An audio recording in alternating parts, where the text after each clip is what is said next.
80 টাকায় বিরিয়ানিতে আমি কি কি দিচ্ছি সেটা তোমরা একবার দেখে নাও। তোমরা অনেকে কমেন্ট করছো যে দাদা কি দিচ্ছে, এই ভাগাড়ের মাংস।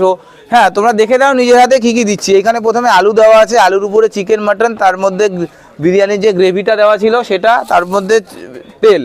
এবার যাচ্ছে বিরিয়ানি মশলা।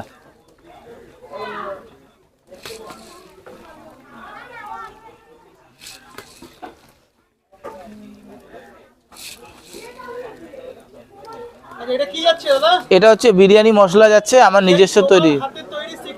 হ্যাঁ হ্যাঁ হ্যাঁ, নিজস্ব তৈরির মশলা।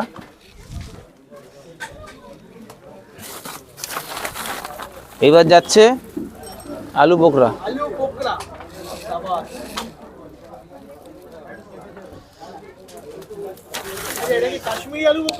তা বলতে পারবো না দাদা, আমি আলু বোখরা দিই কোথাকার সেটা বলতে পারবো না। অনেস্টলি বলছি, আমি জানি না কোথাকার।